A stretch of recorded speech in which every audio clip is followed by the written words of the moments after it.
생활 속 법률 히어로 이승우 변호사의 사건 파일.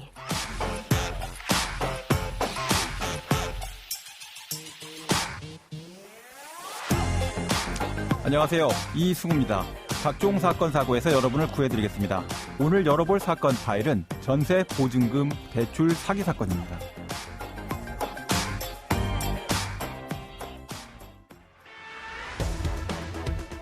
재직증명서 등 서류를 위조해 금융기관에서 60억 원을 사기 대출받은 공인중개사와 법무사 직원, 은행원 등이 무더기로 적발됐습니다. 적으로 허위 서류를 만들어 주택담보대출을 받은 혐의로 대출 사기단 42명을 붙잡아.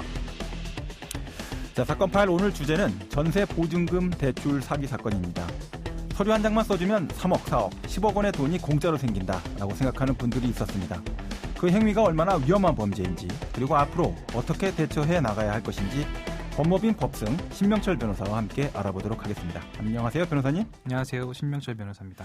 자, 먼저 전세 보증금 대출이 사기에 이용되는 경우가 많은데요. 그 이유가 뭡니까?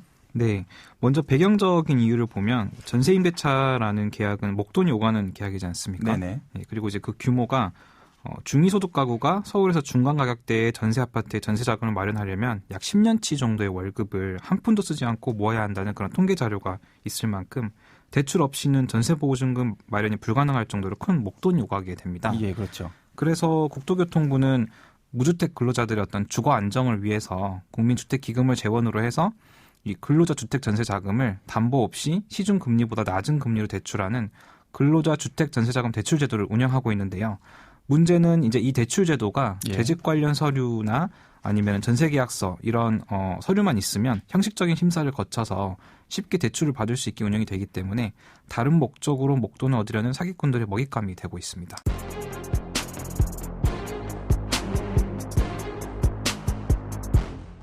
오늘 사건의 포인트를 먼저 만나보도록 하죠.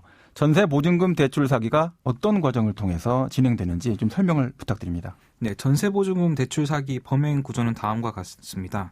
먼저 이제 총책이 있고 임대인 모집책, 또 임차인 모집책 이렇게 구성된 브로커들이 있습니다. 이들이 이제 총책의 지시하에 임대인 모집책은 허위 임대인 역할을 할 이 주택 소유자를 모집하고 임차인 모집책은 허위로 임차인 행세를 하면서 전세자금 대출 신청할 대출 명의자를 모집하게 됩니다. 그러니까 전체를 설계하는 총책이 있고, 네, 맞습니다. 그 중에 밑에 이제 임대인을 맡아줄 사람을 모아주는 모집책이 있고, 임차인 역할을 맡아줄 또 모집하는 모집책이 있고, 이렇게 구성된 대출 브로커들이 조립을 한다. 이런 얘기신 거죠? 네, 맞습니다. 네, 계속해 주시죠. 네, 그러면 이제 대출 명의자가 실제 근로자로 근무하는 것처럼 그 위장업체 명의로 어떤 재직증명서, 급여명세서 같은 재직 관련 서류들을 이제 허위로 작성을 해가지고 주고요. 그리고 이제 이 모집된 이 허위 임대인과 허위 임차인이 전세계약서를 허위로 작성해서 이 허위 서류들을 들고 은행에 이제 가가지고 전세자금 대출을 신청하면서 그 서류를 제출하고 대출을 받은 다음에 이 브로커들이 서로 이것을 나눠 가지게 됩니다. 그러니까 근로자가 아닌데 이제 업체 하나를 지정을 해서 그 업체에 재직하고 있는 것처럼 재직증명서도 만들어주고 급여명세서도 만들어주고 이렇게 허위 서류들을 다 만들어서 임차인 역할 할 수 있게끔 해주고 또 그런 형태로 금융기관에 그 서류들이 허위로 다 제출될 수 있게끔 해준다. 이런 얘기신 거죠? 네, 맞습니다. 자, 그럼 이렇게 사기 범죄가 발각되게 되면 총책, 모집책 뭐 당연히 처벌받을 테지만 임대인과 임차인 역할 한 사람들까지 당연히 또 처벌받게 되는 거죠? 예, 맞습니다. 실제 사건에서는 이제 이 공범관계를 부인하는 경우가 많은데요. 네네. 통상적으로 이제 역할 분담이 명확하고 사실은 임대인 모집책과 임차인 모집책들이 별도로 임대인이나 임차인을 모집하는 게 자기들은 조금 빠져나가고 이들에게 좀 책임을 물리게 하기 위해서 그런 구조를 하는데 그 과정에서 다행히 이제 임대인이나 임차인들은 뭐 억울함을 호소하는 경우가 있는데 그럼에도 불구하고 이 역할 분담을 명확하게 해서 이 사기 조직에 들어갔고 실제로 이제 이 돈은 반환되지 않기 때문에 주택금융공사가 그 보증해가지고 금융기관에 대신 갚는 구조가 되거든요. 그래서 국고가 세고 있고 그래서 이렇게 돈을 나눠 가지는 이런 편취된 금액들이 있기 때문에 모두 공범으로 처벌되는 경우가 대부분입니다. 자, 총책과 모집책 이렇게 되는 사람들이 강력하게 처벌받는 건 맞는데 실제 잘 잡히지가 않아서 처벌되는 대부분은 임대인과 임차인 역할을 맡았던 분들에게 이제 귀속될 경우가 높을 것 같습니다. 나를 지켜주는, 나를 도와주는 법 이야기. 이승우 변호사의 사건 파일. 자, 그러면 구체적으로 오늘 가져온 사건 한번 만나볼까요? 예. 이 사건 피고인 같은 경우는 신용대출을 받으려고 인터넷 검색을 하게 되었습니다. 예. 그 과정에서 전세자금 대출 사기 총책과 연락이 되었고, 네. 그러자 이 총책이 피고인에게 이 허위 전세계약서와 재직증명서를 만들어 줄 테니까 은행에서 전세자금 대출을 받아서 함께 나누어 사용하자라고 이야기를 했고, 피고인은 그것을 승낙하게 됩니다. 예, 이 공모가 이루어졌군요. 네. 그리고 이제 총책이 허위 임대인 역할을 할 사람을 모집해서 공인중개사 사무실에서 이 허위 임대인 역할을 할 사람과 피고인이 이제 허위 전세 계약을 하게 되었고요.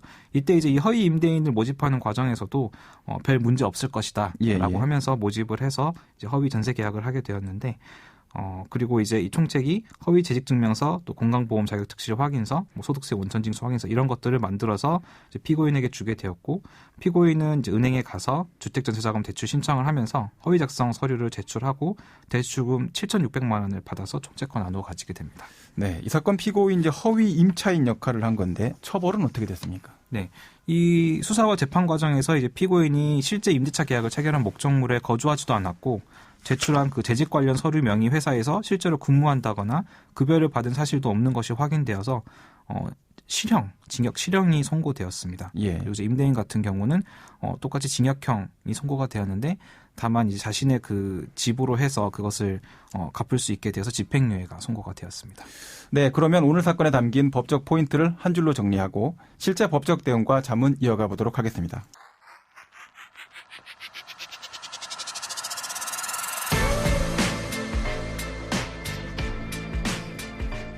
이럴 땐 법대로.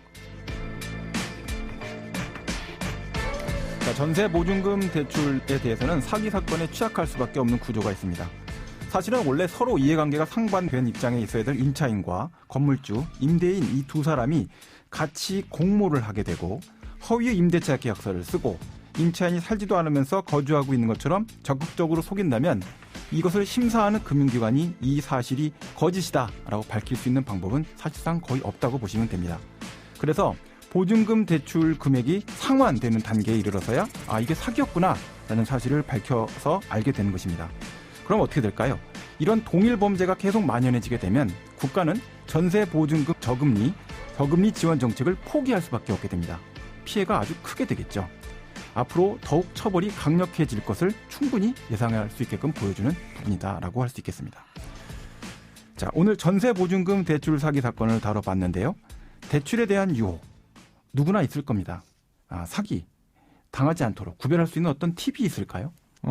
일단은 최근 대출 규제로 이 작업 대출의 유혹에 빠지기 쉬운 상황들이 좀 발생하고 있습니다. 네네. 그래서 대출을 알아보다가 이 전세자금 대출 조직에 이용되는 경우가 많고요. 예, 또 이런 조직들이 돈만 상환되면 된다, 아무 문제 없을 것이다, 이렇게 이제 얘기를 하고 안심시키면서 이 그 전세자금 대출 조직에 이용되도록 이제 사람들을 모집하는데, 그럼에도 불구하고 실제로는 형법 사기죄가 적용이 되어서 처벌을 하고 있고, 또 편취 금액도 전체 대출된 금액이 워낙 크다 보니까 그 금액을 전체를 가지고 판단을 하기 때문에 특정 경제범죄 가중처벌에 관한 법률도 적용될 수 있는 부분이 있습니다.